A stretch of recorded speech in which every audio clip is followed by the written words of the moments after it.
तुकाराम मुंडे साहेब, तुम्हाला तुमच्या सुरक्षिततेत वाढ करण्याची गरज आहे.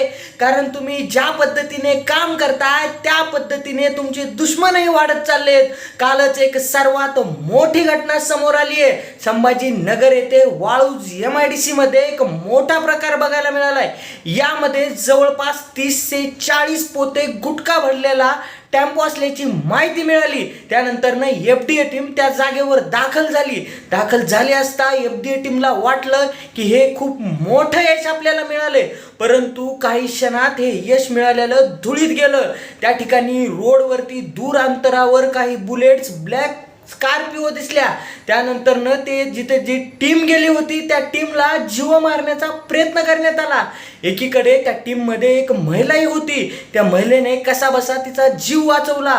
परंतु ज्या पद्धतीने हे जे पुड्याची तस्करी करत होते, हे हल्लेखोर एवढे तीव्र झाले होते की त्या महिलेच्या अंगावर ती गाडी घेऊन जायला तयार झाले होते. एकीकडे ज्या पद्धतीने त्यांना फोन आला, एक माहिती मिळाली की वाळूज MIDC येथे एक गाडी आहे पुड्याने भरलेली आणि त्यामुळे त्यांनी ते स्टिंग ऑपरेशन चालू केलं. तिकडे गेल्यानंतर त्यांना अशा पद्धतीचे जे आहे ते त्यांच्यावरती हल्ला करण्यात आला. परंतु प्रश्न हाच येतो की महाराष्ट्र प्रशासन काय करतंय? एक अधिकारी आपला जीव एवढा धोक्यात घालून काम करतोय, त्या लोकांना कोण प्रोटेक्शन देणार? अशा पद्धतीने काम करणाऱ्या लोकांना कधी शिक्षा होणार?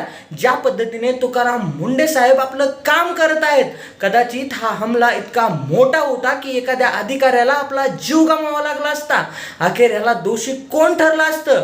तरी महाराष्ट्र सरकारनं आता सध्या या केसवर हात घातलाय. महाराष्ट्र पोलीस हा मॅटर सॉल्व्ह करतात. कसं बसं त्या महिलेच्या याच्यामुळे हे जे होते अधिकारी, जे लोक होते ते अटक झालेले आहेत. परंतु FDA टीमला खरंच संरक्षणाची गरज आहे. मित्रांनो, याबद्दल तुमचं काय मत आहे मला जरूर कमेंटमध्ये सांगा. व्हिडिओ आवडला असेल तर फॉलो करायला विसरू नका.